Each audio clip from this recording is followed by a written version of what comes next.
कैमरे में बंद अपाहिज।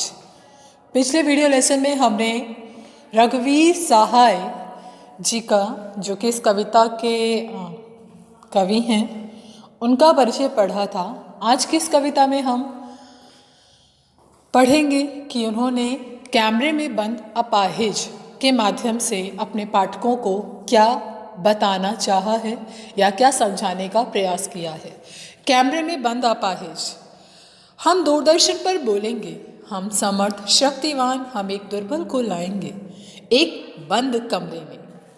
उससे पूछेंगे तो क्या आप क्या अपाहिज हैं? तो आप क्यों अपाहिज हैं? आपका अपाहिजपन तो दुख देता होगा, देता है। कैमरा दिखाओ, इसे बड़ा बड़ा। हाँ तो बताइए, आपका दुख क्या है? जल्दी बताइए। वह दुख बताइए, बता नहीं पाएगा। आपने जितना अभी तक हमने कविता पढ़ी, आपने देखा कि दूरदर्शन पर बोलेंगे मतलब मीडिया, संवाददाता, पत्रकारिता, जिसे हम लोकतंत्र का चौथा स्तंभ कहते हैं। कहा जाता है जब व्यक्ति कहीं से न्याय से नहीं मिलता, जब तीनों व्यवस्थाओं से वह परेशान होता है, तब वह आता है मीडिया के पास, जिससे उसे न्याय की उम्मीद होती है। वहाँ पर वह मीडिया कर्मी क्या कह रहे हैं, वह भी उसको न्याय दिलाने या उसकी सहायता के बजाय अपना पैसा, अपना लाभ देख रहे हैं।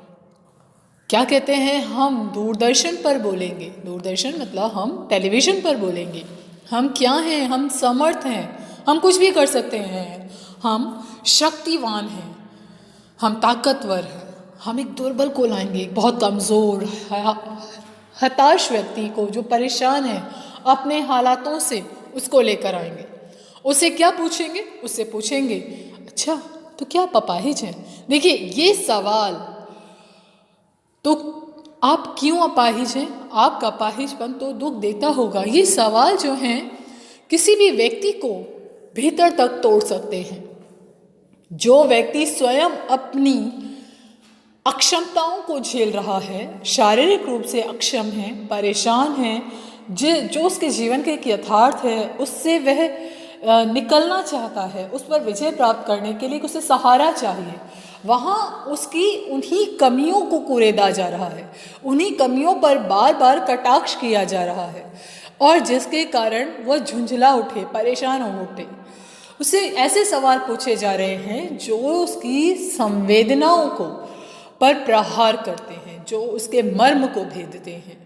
सोचिए, बताइए, आपको अपाहिज होकर कैसा लगता है?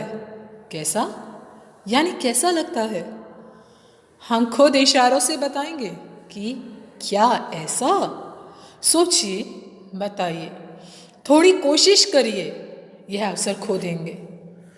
आप नहीं जानते कि कार्यक्रम रोचक बनाने के वास्ते हम पूछ पूछ कर उसको रुला देंगे। इंतज़ार करते हैं आप भी उसके रो पड़ने का? करते हैं? यह प्रश्न पूछा नहीं जाएगा, यह सिर्फ एक कह सकते हैं समझाया जाएगा। यहाँ आपने देखा क्या बोला जा रहा है? जब सवाल पूछ लिए जाते हैं उस अपाहिज से, तो उसे कहा जाता है आप सोच कर बताओ कि आपको कैसा लग रहा है, क्या ऐसा क्या वैसा। मतलब वो जब वो बताने में अक्षम है, समर्थ नहीं है, तो उसको इशारों से समझाने का प्रयास किया जा रहा है कि बताओ क्या इस तरीके से फील कर रहे हो, कैसा महसूस कर रहे हो।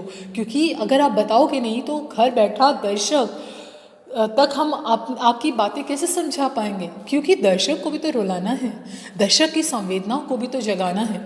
जब दर्शक की, जो घर बैठा दर्शक टेलीविज़न पे ये सब चीज़ें देख रहा है, उसकी संवेदनाएं आपके साथ मिलेंगी, तभी तो हमारा कार्यक्रम रोचक बनेगा, और से और ज़्यादा लोग उसे देखना पसंद करेंगे। हम पूछ पूछ कर उसको रुला देंगे, और आप जो दर्शक हैं वह भी इंतज़ार करते हैं कि कब वह रोए। फिर हम पर्दे पर दिखाएंगे फूली हुई आँखों की एक बड़ी तस्वीर, बहुत बड़ी तस्वीर, और उसके होठों पर एक कसमसाहट। कसमसाहट क्या होती है? जब हम बहुत कुछ कहना चाहते हैं लेकिन हम कह नहीं पाते, मानो हमारे शब्द हमारे होठों तक ही आकर रह जाते हैं, उसे कहा जाता है कसमसाहट। वह बहुत परेशान है लेकिन कुछ बता नहीं पा रहा, कौन? वह अपाहिज।